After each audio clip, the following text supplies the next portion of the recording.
Yes, I do. I mean, it's actually pretty much as confirmed as it can be without a diagnosis. But I'm gonna tell you 10 reasons why I suspect I'm also autistic. Number one time my family gave me $100 on Christmas to spend how I wanted. I was like 7 years old. I bought $101 bath body wash like shampoo things from Christmas Tree Shop. 100. I still had them in my mid 20s. That was the best part, like I didn't even use most of them. Why, I don't know. Number two, one time I was a kid and it was lunchtime, I was in the cafeteria, and I was known for being real loud, I know, such a surprise. So a teacher comes over and she sarcastically says to us, "Oh, let's see how loud we can scream." I thought she was challenging me. I screamed as loud as I could. I got in trouble for it, and I remember being like, "What the fuck, lady? Like, you just told me to see how loud I can scream. Like, what did you want?" Number three, I always got in trouble as a kid because, like, I'd say inappropriate things, or I would, like, not offer help. Like, say my parents were carrying in, like, wood to put in the wood stove, like, I wouldn't just say, "Hey, do you need help?" And to me, I was like, I'm not a mind reader. Why can't you say, "Can you help me? I need help"? I still don't get that. I don't get, like, if you're not gonna speak up and say it, then don't complain. I don't like how people just expect people to, like, read between the lines. I hate that shit. Number four, when I was a kid, I was really, like, loud and extroverted and funny like I am now. But then when I entered, like, say, I don't know, middle school, I realized that, like, a lot of people thought I was weird. I was too much. And I became extremely socially awkward. I don't mean socially awkward like just a little introverted. I mean that one time my sophomore year in high school, I got invited to like this popular girl's house to sleep over, and you wanna know what I spent the entire night doing pretty much? I sat in a recliner, just literally picking the skin on my fingers till it bled. That's all I did! Great times. No Throwback Thursday photos were acquired from that night. One day my husband says to me, he's like, "I think it's so funny how, like, he was talking about our kid, how he, like, just randomly, like, zooms through the house, because he'll just randomly, like, run through the house." And he just saw the look in my face, like, and he's like, "What?" I'm like, "I've been repressing my need to do that ever since you moved in." I always zoom through the house randomly all the time. My mother would call it my stampede. I forget what number I'm on, but I'm just gonna keep going. When I was a kid, the feeling of underwear, it just bothered me so much, I just stopped wearing it, commando. Until my babysitter snitched on me. When I was a kid, I used to love receipts, and low-key, I still do. I love that you have, like, those scanning apps now to scan receipts. Except they're moving to digital receipts, which I hate. But anyways, I love receipts, and I especially love Walmart receipts because they have a glossy finish. And when I was a kid, my dad, he used to save his receipts for me because he knew I loved them. I mean, I got really nothing out of it. I like collecting the receipts. I mean, I guess I could pretend I was a cashier. I don't know. Anyways, one time he handed me a Walmart receipt, and I looked at him like, and he's like, "What?" And I said, I love Walmart receipts. It's like he just bought me a Camaro. He never lets me live that down. Another thing, I don't like affection. I mean, I like fucking, but I do not like affection. In any area of my life, like, doesn't matter if it's platonic, non-platonic, I'm not a huge affectionate person. Like, I'm not really big on it. My son, actually, who is diagnosed, like, with autism, he's much more affectionate than I am.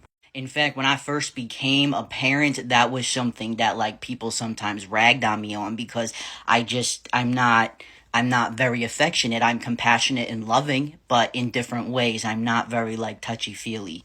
My husband, I'm pretty sure, touches, like, his love language, so I try to accommodate that because I love my husband and, I wanna, be there for him, whatever. But he knows I struggle with it, like, it's something I struggle with. When I brought up to my last therapist that I thought I might be autistic, he already had a Word document with lists of doctors that I could go to, be referred to for a diagnosis. Snapple Apple. Why does my son love Snapple Apple? Because I love Snapple Apple. That is like my top tier drink. I love it.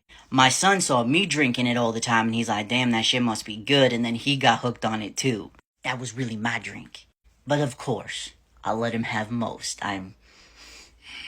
Before I came out to my kid as trans, I sought out, like, autistic individuals to ask them, like, how should I go about this? Because I felt like that was going to be way better and give me way more effective, results than asking, like, parents of autistic kids and whatever. So I go into this group and I'm like, how do I go about this, blah, blah, blah? How do I come out as trans to my kid, blah, blah, blah? And some of them were like, have you ever thought that you might be autistic? That's more common in trans people.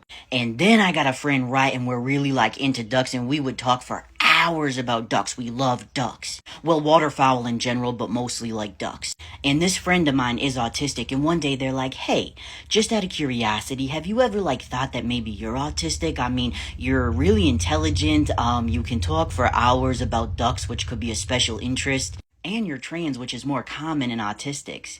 And I was like, no, I don't think so. And I mentioned it to my husband, and he's like, maybe that's a thought.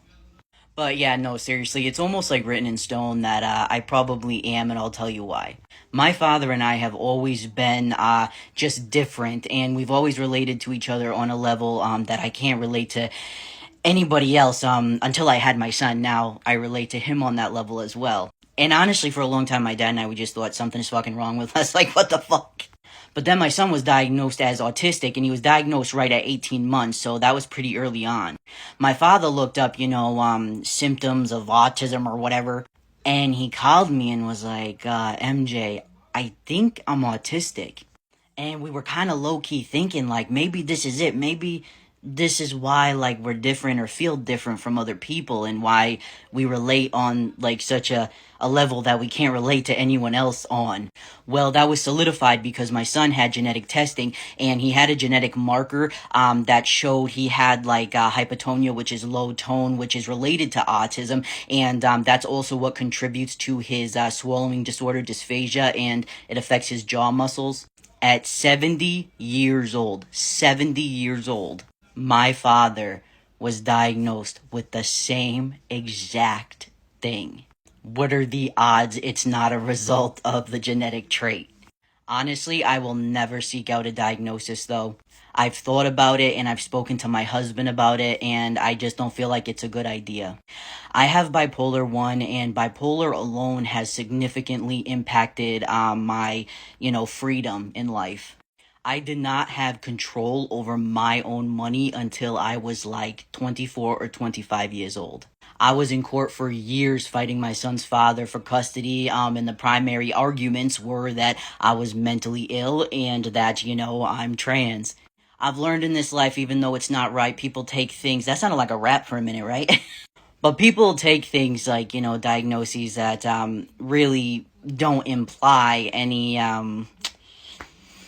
inability to lead a successful and safe life. And unfortunately, they can use it to their advantage. So I really don't think it is in my best interest or my son's best interest to ever seek out a diagnosis. For me, obviously, he's already diagnosed. But yeah, that's the 411 on that.